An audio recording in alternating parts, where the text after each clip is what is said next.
Today I want to tell you about a very lucrative business proposal I just received. It was from someone who went by the name of Supervisor, and he said, "Dear friend, greetings and best compliments of the season to you. I hope this email finds you well.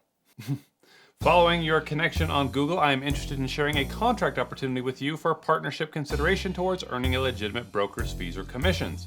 I shall provide you with further details if you are interested in receiving such a proposal to study further to take appropriate action to benefit from the contract opportunity. I look forward to your response. Regards, Supervisor." Now I thought this is very random, but I was intrigued. So I said, sure, I'm interested. And he responds and he says, "Dear Benjamin, thank you for expressing your interest in my supply contract proposal. I would like to provide you with further details regarding this opportunity." And then he goes off, but I'm not going to bore you by reading the whole thing, so let me just summarize for you. His name is Philip Cole, and he works for a pharmaceutical company in the UK called Stiglo Pharmaceuticals.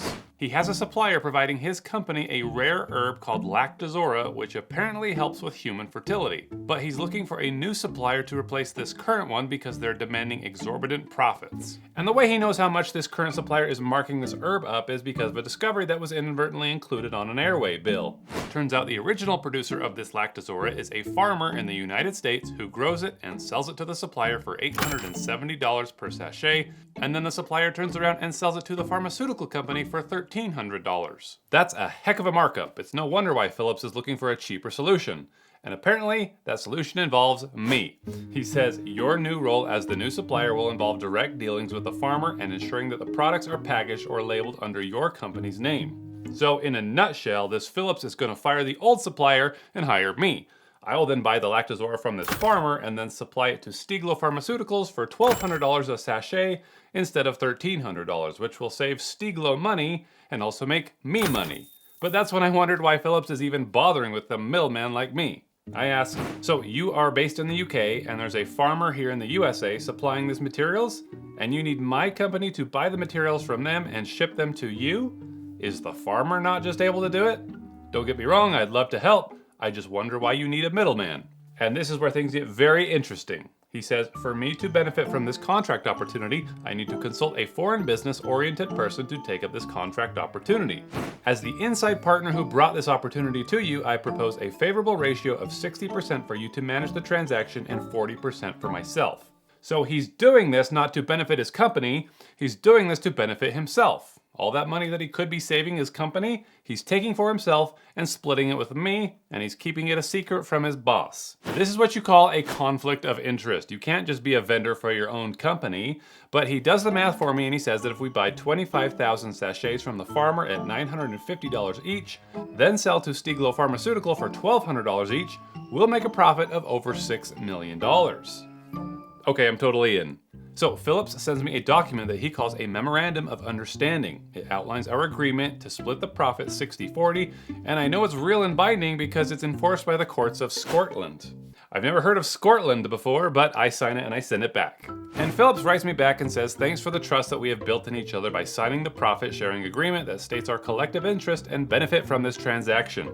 I want you to understand that we shall be happy and smiling to our banks after the execution of this supply contract if we are able to pull through by your proper handling of the contract supply by convincing Stiglo Pharmaceutical Company to trust you as a capable supplier of the herbal product." So now the fun begins. He wants me to start a relationship with his boss over at Stiglo Pharmaceuticals and with the farmer. And Philip tells me not to mention his name for any reason when I'm talking to Stiglo to prevent suspicion from the top management.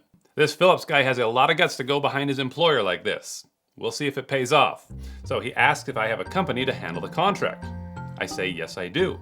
He says, "Do you have a company bank account?" Yes, I do. He then tells me that he just sent me 2 emails. He says, "Read and do the needful and try not to make mistakes." Now, the first email is a letter that he wants me to send to his boss over at Stiglo. He's actually saved me the time by writing it out for me. It's basically me introducing myself and saying how I have a large consignment of Lactozora. I say my company can supply 1 kilogram of Lactozora at a cost of $1,200 a sachet. My company and farmhouse are located in the USA and I can directly deliver to the UK. And to make this official, Phillips tells me to put this on my company letterhead, which I don't have, so I guess I need to make one up. I say my company name is IBS Management, which is a funny name for a company because if you Google that, you're just going to find ways to manage irritable bowel syndrome. So I drop his letter into my new letterhead and I send it along to Philip's boss at Stiglo. But when I show Philip what I sent, he loses it. He says correct the date to 29th February 2024. Well, crap, this isn't exactly a great way to make a first impression. I say, why did you send me a document that says the 72nd of February? He said, you should have known it was a mistake. You were expected to correct such a mistake. So to correct it, I just open the document and I cross out the date and I put the correct one. That's better. Then I send over an updated document. And it doesn't take long for me to get a response from a Mr. Gary White in the procurement department. He says, your application has been forwarded to the Authorizing Contract Tenders Board for their reviews, consideration, decision, and approval. Kindly expect our further response within 48 hours. And I thought, well, that was easier than I thought. But before they approve me, I better make sure that I can actually get the Lactozora. So Phillips has me email the farmer. The farm is called Affiliated Service Farms, and judging by his website, it's a beautiful place nestled in the rolling Midwestern hills, but the address on the website just puts it on a residential street in Indiana. Well, Phillips provides me the text and I put it on my letterhead. It says, Dear Sir or Madam, I am Mr. Benjamin Dover. I have a trading firm and I supply herbs, teas, and other products to end-user companies as part of my business. I have a pharmaceutical company client in the UK. I need 1 kilogram sachets of Lactozora herbs from your farm. Kindly specify the price details and shipment procedures. I'd also need free samples for the same. Well, the farmer responds and he goes by the name of Felix Malcolm, and he seems to be willing to sell to me, but he's not so willing to just hand over free samples. That's something that I'll need to pay for. But soon after I get a response back from Stiglo and they've approved me as their new vendor. But before they place an order with me, they say they need a minimum of 6 kilograms of my brand of Lactozora for a laboratory test. They say your samples will be paid for along with the contract order payment of 25,000 sachets after the laboratory test is conducted with a positive result. So the only thing keeping me from landing a $30 million contract where I'll profit $6 million is to get some samples that they can test. And according to Farmer Felix, 6 kilograms is going to cost me about $5,200. And I know the samples will get approved because it's the same product that Stiglo has been buying for years from the previous supplier. This is working out perfectly. So Phillips gives me a message to send to Farmer Felix. It says, I need 6 kilograms of Lactozora. I request you label the product in my name only and exclude your contact name and address details from the product label so as to protect my business interest with label design below as attached. So Phillips has actually made me a logo for the product, and this replaces the old logo that the other supplier was using. And I just think that this logo is boring. Plus, the Lactozora is just an image of green tea extract that they stole from another website. If you haven't been able to tell yet, Lactozora is a fake, non-existent plant. So I propose a new logo and I use AI to help me generate some ideas. And Phillips is like, whatever. He just wants me to hurry up and pay the farmer $5,200 so he can wrap up this scam. But if he expects to earn 40% of the profits, then he better be willing to invest 40% of that $5,200 up front.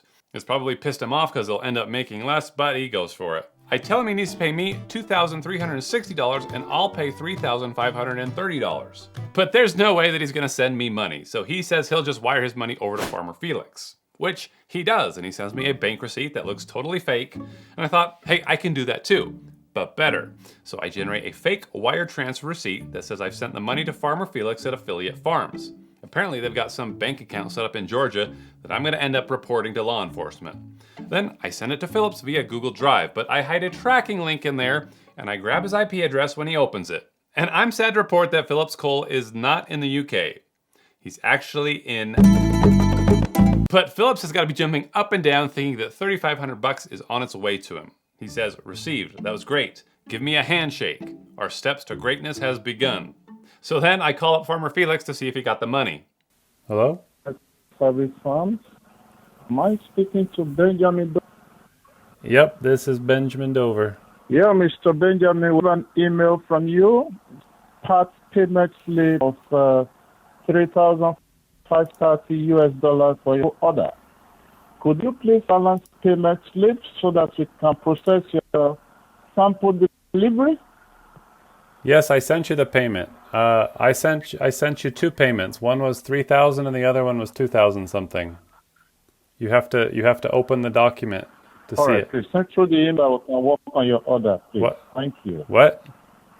Hello? So now I'm wondering if this Phillips guy has 2 buddies working with him to play Farmer Felix and Pharmacy Gary, or if he's just playing them all himself. There's one way to find out. See, all three of these guys have sent me a PDF at this point, and if I go to PDF Yeah and scan the metadata, I can see who the PDF author was, and this is generally the username of the computer where it was created. And what I learned is that the author on all three of these PDFs is the name A.K. Wilson. I've been talking to the same guy this whole time, so now it's time to call him out. So I say, I need to speak with Gary. He says, why do you want to speak with him? I say, it's an important matter. Is this some form of bypass? You sound stupid. I say, I want to see what Gary thinks of my new logos. What concerns Barry with your logo? I'm like, is his name Barry or Gary? And now he's mad. He says, why not ask me? Is it the job of our boss to choose logo for you? They're only interested in the quality of the raw material, not your logo. You surprise me a lot, dude. And I'm like, here's the thing. I know of a cheaper supplier for Lactozora. He says if you make them know the source of the raw material directly, they will deal with producer directly and kick you out. And I say, not if I can introduce them to a better producer. Hear me out. He's like, are you saying the profit from each contract is not enough? I say, I know of a place where we can grow Lactozora for much cheaper. Guess where? He says, tell me, I have no idea. And I say, Nigeria. He asks, do you have a farmer there? I say, you. I have no interest to farm there. I'm like, well, what else are you gonna do there? And I show him his city, and I say, this looks like a great place to farm. He says, do you smoke hemp? Are you on drugs? I ask, can you smoke Lactozora? And at this point, he realizes that I've been playing him this whole time. And he says, you never made any payment. And I just laugh. He says, I wish you best of luck. I warn you, never try to do business to UK. Has this guy been lying for so long that he honestly believes himself? I say, so last chance, are you going to help me farm in Katsina, Nigeria? Or are you gonna keep scamming? What do you say, A.K. Wilson? And that set him off. He says, you are the biggest scammer in the world. Bravo, stop pointing fingers. Goodbye. And that was that. But I've got to give this guy credit because that was the craziest, most creative way of tricking someone into sending $5,000 that I've ever seen. And I don't know how many people have fallen for this, but if you found this video because you just did a Google search for Lactozora or Stiglo Pharmaceuticals, I'm gonna suggest that you save time and money and stay away from this fake plant. And I wanna say thanks to today's sponsor, myself, and my online course that I created called Smartphone Safety Pro. It's designed to help young people develop a healthy relationship with their smartphone, learn basic cybersecurity principles, and avoid scams like the one that you've seen today. Data shows that Gen Z are more at risk than their grandparents to be victims of cybercrime. Education is key if we're going to set them loose on the World Wide Web. So if you know of a young person who needs to take the course, or if you need a refresher in digital security, I hope you check it out at smartphonesafetypro.com. And again, I want to thank you for watching, and I'll see you next time.